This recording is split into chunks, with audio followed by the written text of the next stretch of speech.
Good afternoon, everyone, and welcome to the Tuesday version of Live at 4 on this cold day. Yeah. And my cold continues? We're kind of like it's Groundhog Day around it's the same thing. Yeah, I cannot shake this cold. I don't know what it is, but I feel okay. It's the time of year. Everybody's feeling that way. Plugged up. Hang in there. We got some beef and pasta today. Oh, yeah, that'll be good. A little aromatherapy to open up your sinuses a little bit. Angie Horkin from the Wisconsin Beef Council has some great recipes. We'll share those with you in just a minute. But first, here's what's making news today. Hundreds of students came together at the state capitol as the U.S. Supreme Court hears arguments over the Deferred Action for Childhood Arrivals program. A controversial move at the state capitol as lawmakers decide to name Thanksgiving week Bible Week. And we'll get an update on President Jimmy Carter's health after emergency brain surgery. Let's take a look outside today. It was nice to see the sun again, but bitterly cold. Looking out the window, it looked like a great day. No, it does look like a great day. Oh, is the ice starting to form? Yes, it is. This is Monona Bay, right over by the Brittingham Boathouse. It's awfully early for that. We're trading the cold for snow. Why not? Dana's in the backyard. Let's keep coming. Just keep going. Mark sounded so disappointed. That has been the common trend. Of course, we tied our low temperature yesterday, getting down to 9 degrees. Today, breaking the daily record for the low temperature set in 1986. They dropped down to 7. We dropped down to 4 this morning. If you were out early, I certainly know it felt very cold outside. Doppler radar is quiet right now. Temperature-wise, though, we are barely in the teens. We did not break the record low high for today, hot just above that, but still 17 degrees in Madison is too few degrees. Not enough degrees. Overnight, we're actually going to steadily rise. We're going to fall to the single digits here just in the next few hours with a mostly clear sky. But by tomorrow morning, we'll be in the teens, looking at a cloudy sky building on in, and our next chance for some snow. A little more accumulation. We don't have enough yet. So we'll take a closer look at what's ahead for tomorrow. In just a few minutes right now, the roads, here's the Beltline at Park Street. Both sides seem to be going along just fine. There is an accident on the on-ramp for Gammon getting onto the Beltline. Probably going to see Gammon back up quite a bit in the next few minutes or so. The accident was just about 15 minutes ago. Around Janesville, we aren't seeing any delays. And 39 and 90 should be smooth all the way down to the state line. To get from Janesville to the Beltline, it'll be 27 minutes, 17 minutes from Sauk City to Middleton, and it should be a pretty quick drive from Sun Prairie to downtown. About 15 minutes on this cold evening. I hope the heat in your car works. I hope so, too. I like the way you said that. Not enough degrees. Not enough degrees. We need more degrees. Just a few. That's all I'm asking for. Just a few. All right, Dana. We'll see you in a few minutes. Thank you. Thank you, Dana. First at 4, immigration advocates and dreamers descended on the U.S. Supreme Court today. They were there for arguments over the Deferred Action for Childhood Arrivals program, or DACA. Without DACA, about 700,000 undocumented immigrants risk deportation. Katherine Johnson is at the Supreme Court with more.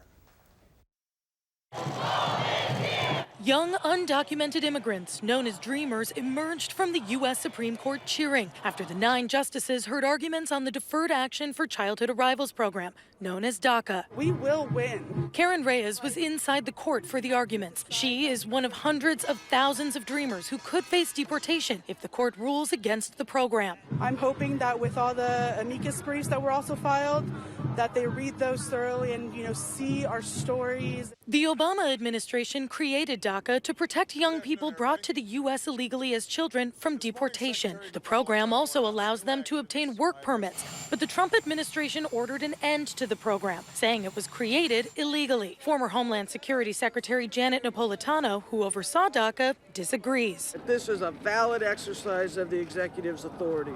The justices will consider 3 lower court rulings that the Trump administration acted improperly when it ended DACA, and it did not provide an adequate reason for doing so. President Trump tweeted Tuesday that some DACA recipients are far from angels and that a deal would be made with congressional Democrats to allow recipients to stay if the court overturns the lower court's rulings. The Congressional Hispanic Caucus members say the White House doesn't have a good track record for discussing immigration. Stephen Miller would be the lead for the White House in terms of trying to do something right for the Dreamers. I'm not very optimistic of that. The Supreme Court's decision isn't expected for several weeks. Katherine Johnson, CBS News, the Supreme Court.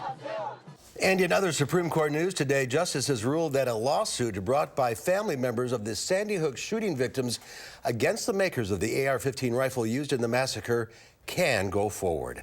Back to DACA now. Hundreds of young students gathered at the Wisconsin State Capitol today to show their support for DACA and for undocumented classmates and family members. Our Amanda Quintana is just back from the rally with more. Amanda. Yes, and it was very cold on the steps of the Capitol today, and still hundreds of students showed up. Many marched there all the way from West High School, chanting for no more deportations, asking legislators and the Supreme Court justices to defend DACA. Students have personal connections to those protected by DACA, but even those who don't showed their support. This is how we should use our privilege. Like, we should be outspoken, come to protest, say what we believe in, and fight for things that are right. And it's just great to see all this youth activism too, because a lot of these people are high school students, just like me. State Representative Chris Taylor spoke, and then the students went inside the Capitol to hear from local DACA recipients and Madison leaders who urged them to keep fighting for a path to citizenship. They are hopeful that DACA will continue to shield the estimated 8,000 recipients in Wisconsin from deportation. We'll hear more from these young activists at 6 o'clock. All right, we'll see you then. Thank you, Amanda. Republicans have drafted a plan to defend President Trump during the upcoming public impeachment hearings. Ambassador Bill Taylor and State Department official George Kent will testify tomorrow, and former Ukraine Ambassador Marie Yovanovitch will testify on Friday. Tomorrow, the House launches the first public impeachment hearings examining President Trump's dealings with Ukraine. A new CBS News poll shows Americans are divided about their views on impeachment. 43% surveyed say President Trump should be impeached over the Ukraine controversy. 40% say he should not, and 17% think it's too soon to say. 73% of those who have an opinion say they've made up their mind. Former President Jimmy Carter is recovering tonight at Emory Hospital in Atlanta following brain surgery this morning. Doctors say he is under observation after a procedure to relieve pressure from bleeding on his brain. There were no complications from the surgery, which was necessary after President Carter fell several times recently. His wife Rosalind is with him at the hospital. The Carters recently became the longest married presidential couple, surpassing George and Barbara Bush with more than 73 years of marriage. New at 4, Fitchburg police say shots were fired this morning around 10:30. Police were called out to the 2000 block of Pike Drive. That's between Fish Hatchery Road and Greenway Cross. Witnesses say there was a fight between a group of people which ended in gunfire. No reports of injury so far, but police did find a gun shell on the road. It was a cold morning for firefighters in Dane County. Multiple fire departments responded to a house fire early this morning in the town of Bristol. That's just outside of Sun Prairie. Firefighters had to battle the flames while dealing with single-digit temperatures. No one was injured in the fire. A new report shows most of Wisconsin's schools and districts are meeting expectations. The Department of Public Instruction released a school report card this morning for all public and private choice schools in the state. The data shows 87% of schools are meeting or exceeding expectations. Nearly all of the state's districts are meeting expectations. The Mercer School District in northern Wisconsin was the only district to not meet expectations. National Bible Week will be recognized in Wisconsin in 2 weeks under a resolution approved at the state capitol today. A group advocating for separation of church and state is criticizing the move. Our Rose Schmidt is live at the Capitol to explain why. Rose?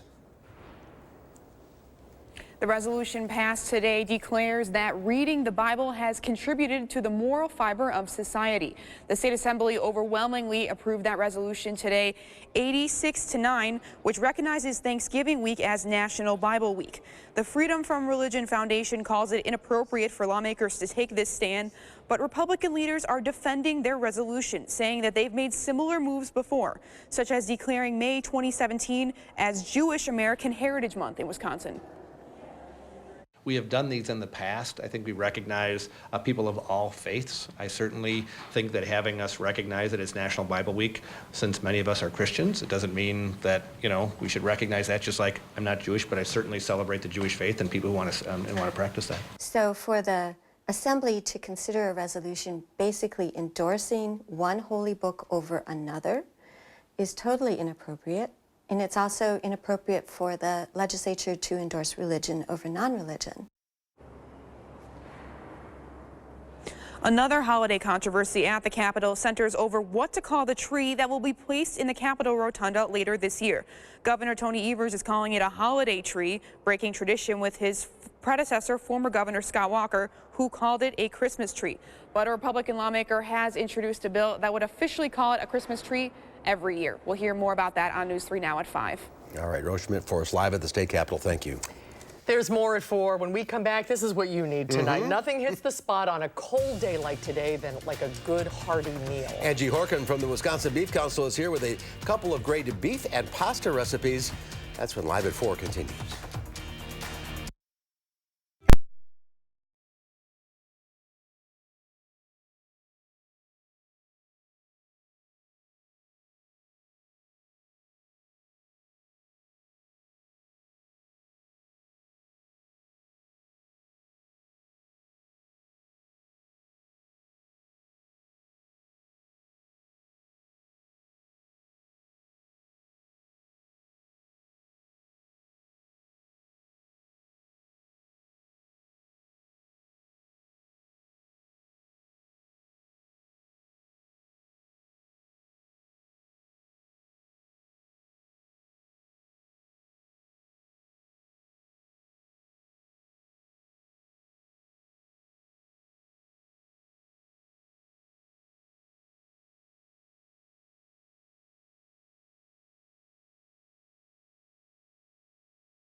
Welcome back. Health-conscious food shoppers often want to know if what they're buying is organic or whether animals have been raised humanely. We're often told to read labels, but those labels can be tricky, and not all products meet the same standard.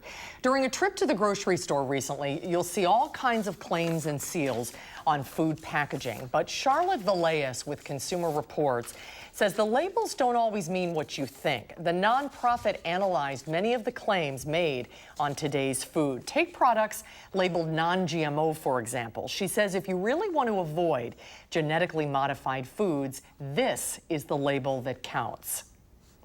They really should look for that non-GMO project verified seal, which has meaningful standards behind it and good verification requirements. For example, sending samples of the food to a lab to make sure it is non-GMO. For organic food shoppers, Consumer Reports gives this USDA organic seal an excellent rating, but packaging that says natural or all natural is not the same as organic. That claim gets a poor rating because it means different things for different foods, and it is not regulated by a government agency. Read the labels.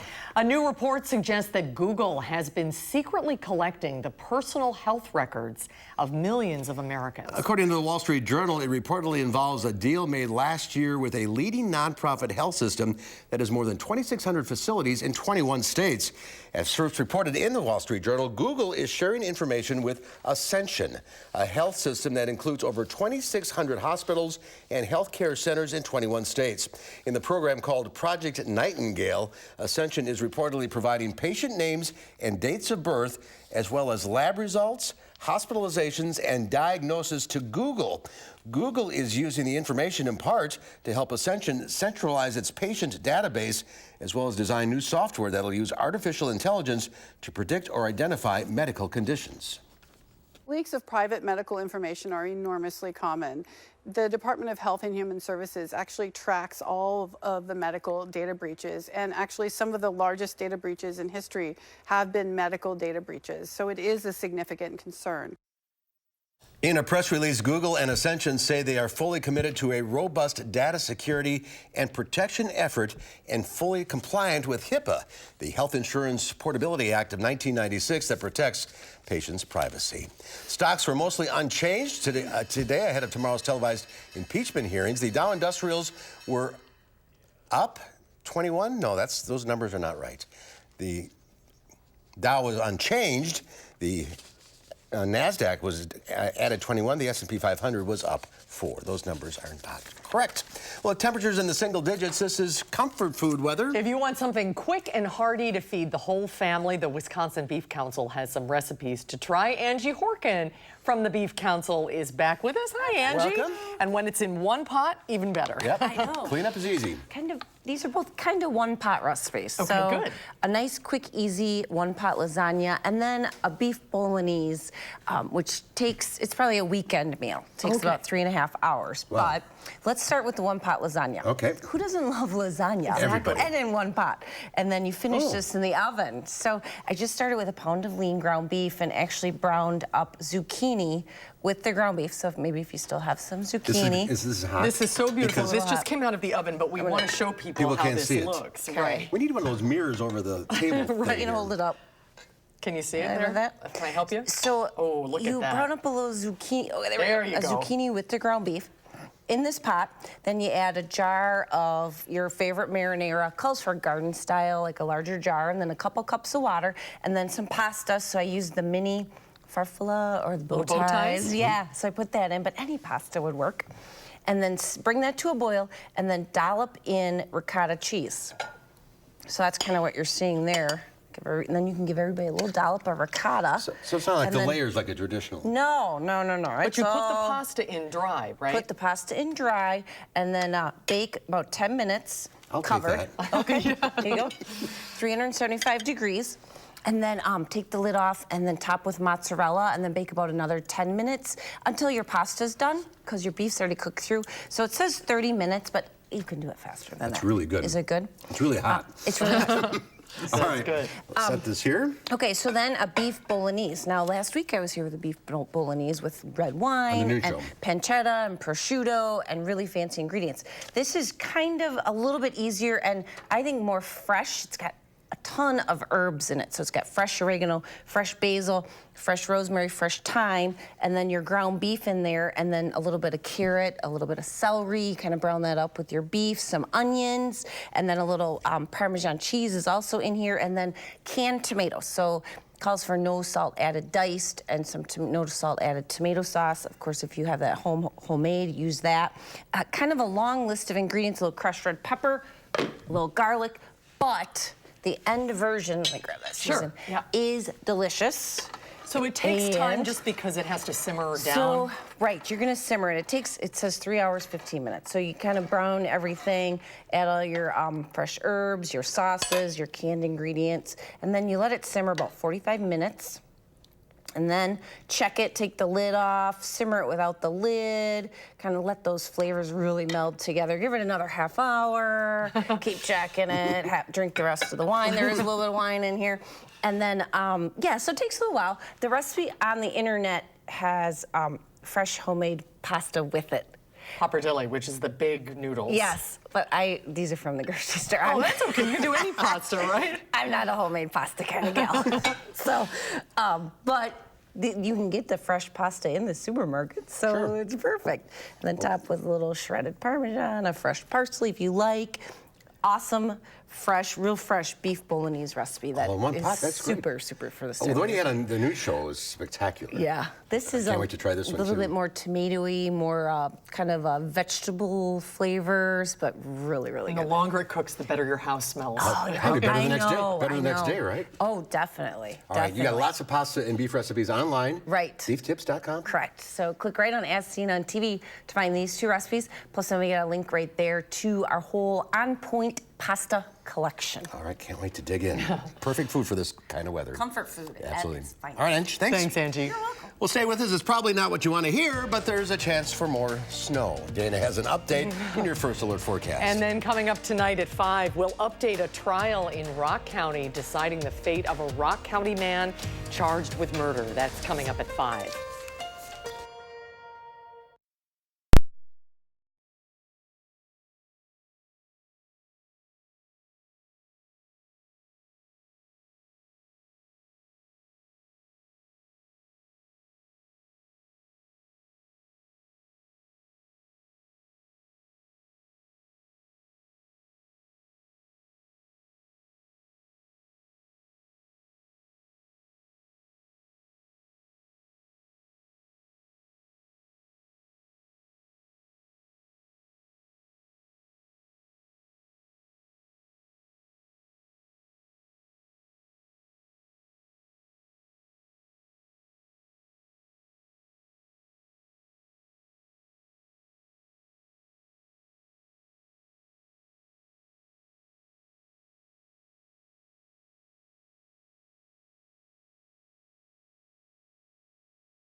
Take a look at this. Why wait in line at an amusement park when you can amuse yourself and get some awesome centrifugal force on an excavator?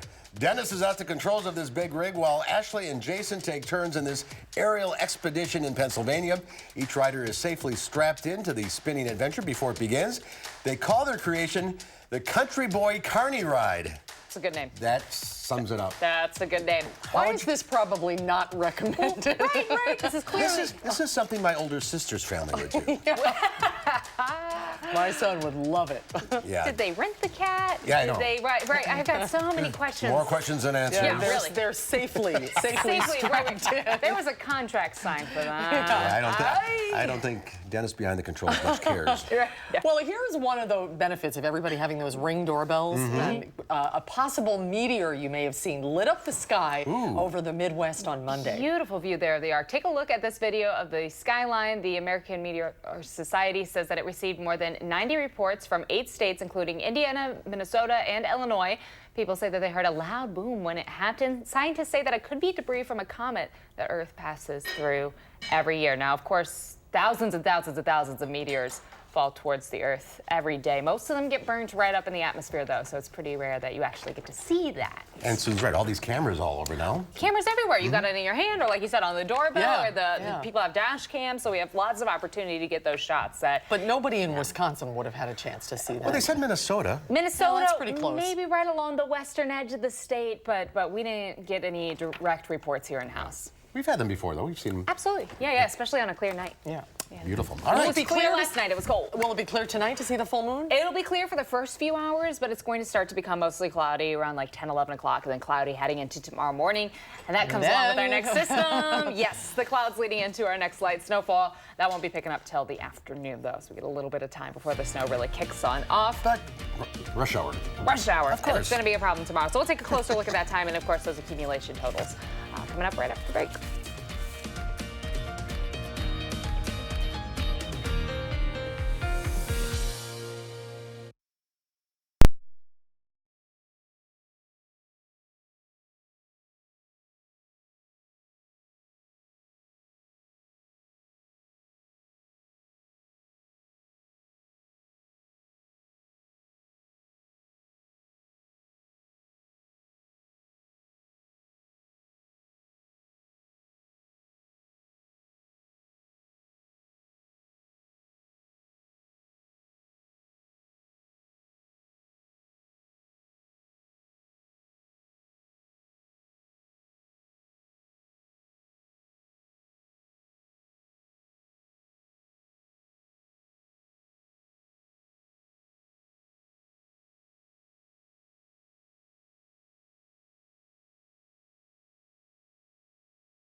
So before we dive in the forecast, I do want to correct the meteor story that we just ran. I was just told by my producer that the Milwaukee Transit actually caught a little video on their bus. So you may have seen some around southern Wisconsin last night due to that mostly clear sky. Again, we didn't get any direct reports here in-house, but it does sound like there was a little video coming out of Milwaukee. So if you did see anything, let me know. Send an email. And if you send me an email because you did see someone, go ahead and reply again and correct that. So tonight it is going to be very cold. Temperature-wise, though, we'll be dropping into the single digits here in the next few hours. And then overnight, as it becomes mostly cloudy, our temperatures are actually going to climb heading into Wednesday morning. Wind chills around 7, 8 o'clock near or below zero. For Wednesday, another day where we have unseasonably cold weather, but it's not going to be nearly as cold outside. Some light snow is going to develop in the afternoon, anywhere from 1 to 3 inches expected by the evening, and that is going to be falling quite a bit during our evening commute. So go ahead and plan ahead with that. You're going to need a little extra time tomorrow. Temperature-wise, again tonight, cold outside. The snow is going to start to pick up for tomorrow, and then as we get towards the end of the week, we get sunshine for Thursday and Friday, and then finally by Friday, our temperatures will finally climb above freezing. That's where we'll stay heading into the weekend. Cold nights ahead still, but at least we get to see a little bit of meltage during the day. Cloudy overnight, heading into Wednesday morning. We have a breeze coming from the south that is going to help our temperatures climb a little more with this mostly cloudy sky. Light snow will start to develop late in the morning northwest of Madison first. We'll see that light snow into Richland and parts of Sauk County right around lunchtime at noon. And then that snow band is going to sink southeast heading into Thursday. At least our skies will gradually become mostly sunny yet again. So it'll be a nice end to the week after what has been a very cold start to the week. As far as accumulation totals, again, 1 to 3 inches pretty much for the entire area as this snow band is going to sink on southeast. Most of that snowfall is going to be in the afternoon and during your evening commute.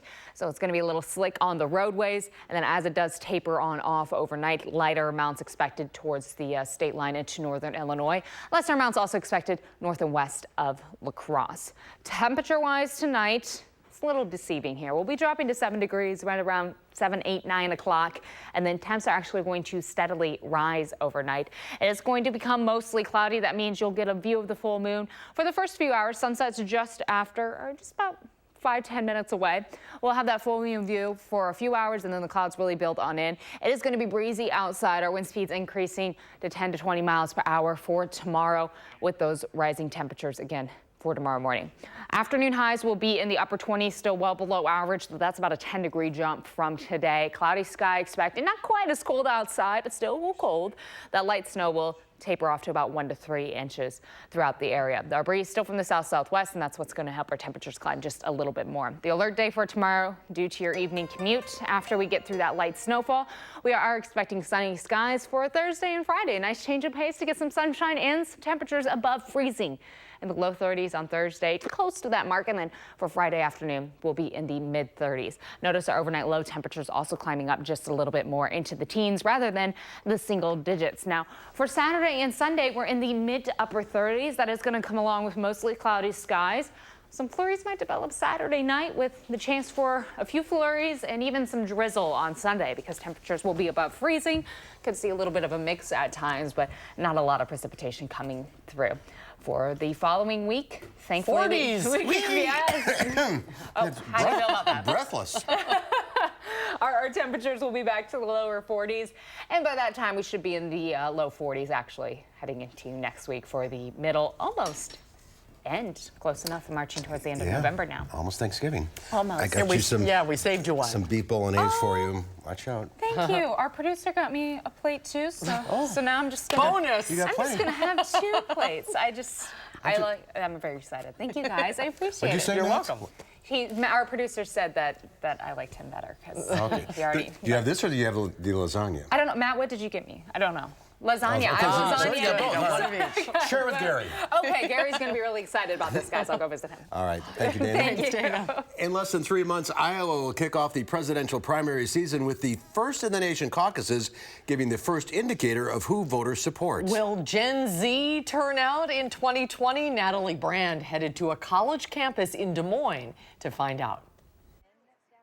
Would you be willing to sign to get her on the ballots? You don't have to look far to see signs of campaign season all over Drake University in Des Moines, Iowa. Regular rallies, students soaking it in. Come on in. decorating their rooms with political souvenirs. I think we've had 14 candidates come to Drake already. Fraternity brothers John Altendorf and Tanner Halloran are documenting 2020's first presidential nominating contest. We get to shake hands with all these candidates, and one of them could possibly be president one day. And that keeps the students here engaged. We spoke to a group about the candidates they're following and issues they care about. Reproductive rights and gun legislation. Education would probably be my top issue. Mine would be criminal justice reform. Healthcare and climate change. Rural economy. Most of them will be voting for the first time in a presidential election. Halloran says he's leaning towards Mayor Pete Buttigieg, who has Emmeline Crabb's full support. Altendorf, president of the Drake College Republicans, supports President Trump. Ireland Larson volunteers for Senator Cory Booker. Jackie Sayers and Darby Holroyd back Senator Kamala Harris. And Sigourney Brock supports former Vice President Joe Biden, but isn't 100% decided. His electability is mostly the thing that I'm concerned about. I think, honestly, it's a really good thing that we have a lot of candidates running right now because a lot of students, they have more candidates to identify with. While youth turnout saw a significant boost in 2018, the question remains, will Gen Z show up next year?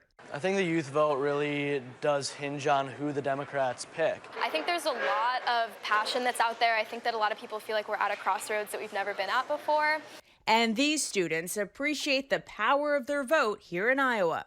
Who plans on definitely caucusing in February? They'll help shape the presidential primary contest and plan to turn out for Election Day 2020, now less than 1 year away. Natalie Brandt, CBS News, Des Moines, Iowa. According to the Pew Research Center, Millennial and Gen Z voters will make up nearly 40% of the electorate in 2020. Hopefully they get out and vote. And a third of eligible voters will be people of color. I looked it up, and Gen Z is basically anyone born after 1997. Okay. So that's how they determine that. And millennials are when? Millennials are before. Millennials are. Well, I thought my son was a millennial because he was born in 1999, but I guess he's a Gen Z. Okay. Yeah. All right, still to come at 4, it's a David versus Goliath story, only this time it involves race cars. When we come back, a look at the history of one of the most famous car races in history, and we'll have a preview of the new movie Ford v. Ferrari, which immortalizes the event. That's coming up next.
Here's a live look at the UW campus looking west. It is a pretty shot. It is pretty. As long as you can look outside, don't go outside. It looks cold. It does look cold. Well, the much anticipated Ford v. Ferrari movie starring Matt Damon and Christian Bale comes out this weekend. Ahead of its release, Ford Motor Company invited CBS News into its archives for a behind-the-scenes look at the historic win. Chris Van Cleve reports.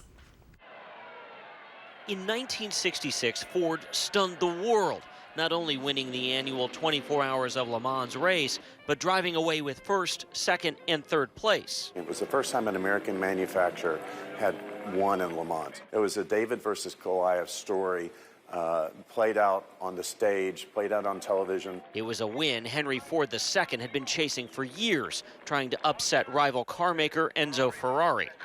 You're gonna beat old man Ferrari with a Ford. Correct. How long did you tell them that you needed? 200-300 years? 90 days. The race to win that race is now the focus of a new movie, Ford v. Ferrari, starring Matt Damon and Christian Bale. Ahead of the film's release, Ford allowed a rare look into its archives, full of documents and artifacts, including the coveted Le Mans trophy.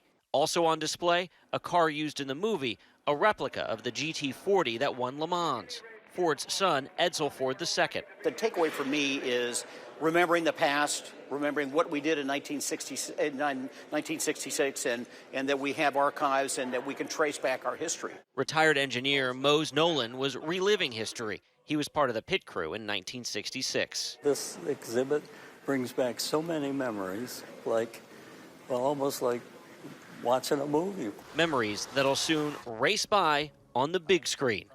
Chris Van Cleve, CBS News, Detroit. I can't wait to see that. Neither can I. I'm actually excited to see it, too. Well, still to come at 4, what's good in your life? Sometimes it's good to take inventory. That's right. Dr. Shyla Murgain is in the green room tonight. She says focusing on the good things are actually the key to a happier life. She joins us on the couch when Live at 4 continues.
The sun has set, it is cold outside, and traffic's moving along.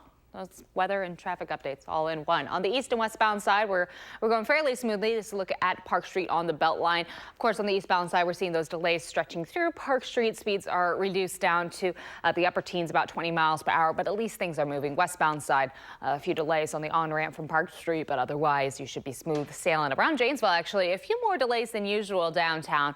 The interstate, though, should be quite smooth. From Janesville to the Beltline, it'll be 27 minutes, 16 from Sauk City to Middleton, and from Sun Prairie to downtown, about 18 minutes this evening. That's a quick look at traffic. All right, Dana, thank you. Check this out. You have to watch closely. During intermission of the Hurricanes game against the Senators in Raleigh, a hockey fan that's watching the live intermission report pulls off the ice cream theft of the century as he steals another fan's ice cream while he's not looking. Then, as he attempts to return the ice cream, the owner notices it's gone, but doesn't see the thief holding it. So the thief called an audible and quickly hid the ice cream and walked away. He still had the cup in his hand that the cone was in. You can't return it after you take it. He took a lick and he went, no. That's funny. That is funny. We're often on autopilot in our lives. Boy, that's for sure. In this busy day-to-day demands that we all deal with, we rarely take the time to enjoy the good things in our lives.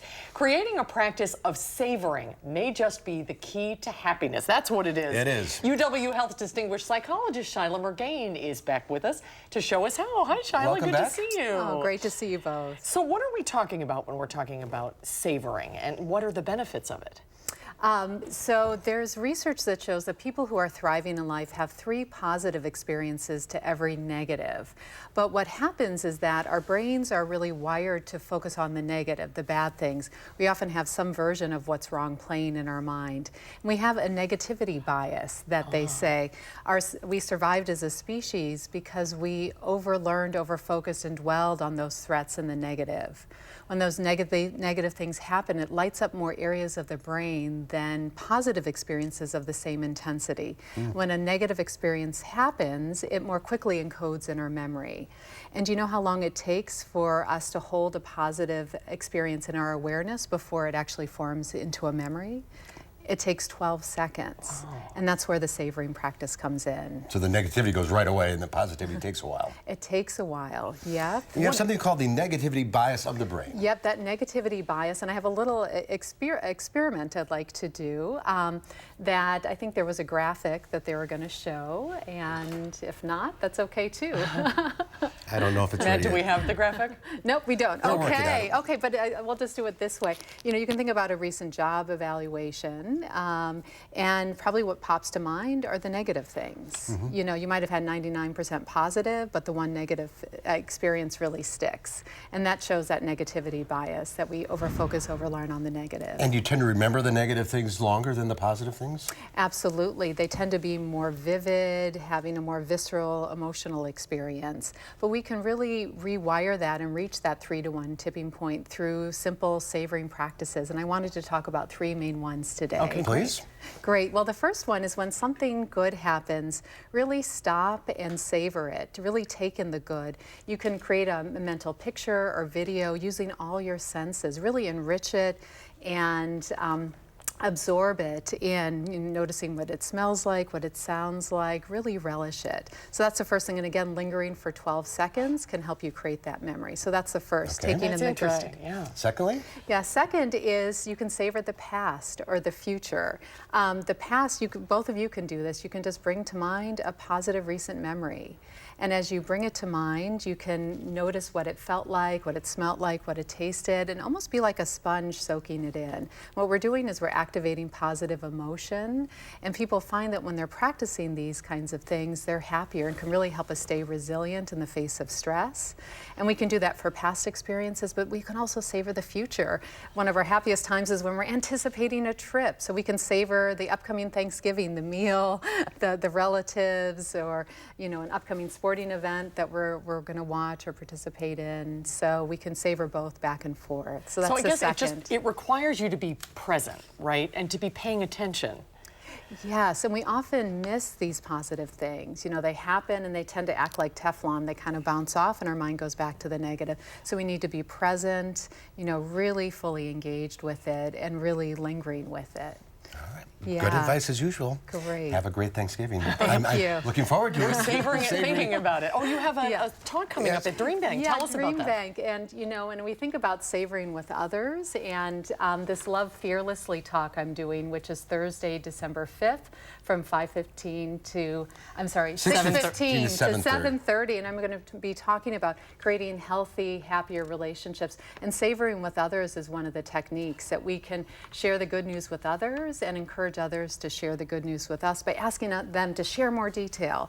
And when we practice simple strategies like savoring, and this talk will address this, we create happier, healthier relationships because those relationships that savor together stay together. You register at amfam.com/dreambank, and they're all free, which is great. They are, and I hope to see all of you there. It'd be great. Thank you, Shiloh. Thank you, Shiloh. Happy Thanksgiving. Thank you. Happy Thanksgiving. We'll be right back with the final check of your forecast.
That's one thing to look forward to. Yeah, you get a few hours of it, and then the cloud coverage is going to build in. Again, we did break a record low this morning. It was cold, dropping to 4 degrees. Now, the good news, we aren't going to be that cold again tonight.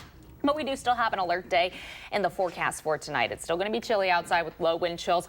Tomorrow, we're looking at some light snow starting to develop in the afternoon, and that means anywhere from 1 to 3 inches falling during your evening commute. It's going to be a little slick outside later in the evening. We'll be keeping a very close eye on those road conditions tomorrow on Live at 4. Traffic's going to be a little more exciting in a bad way, unfortunately. Timing. Yes, timing is everything. Everything. Dana, thank you. And tomorrow here on Live at 4, Shayna Mace has some holiday fashion ideas. And Lisa Briggs from the Bruce Company will be here as well. She has some non-traditional holiday plant suggestions for your home. That's coming up tomorrow on Live at 4.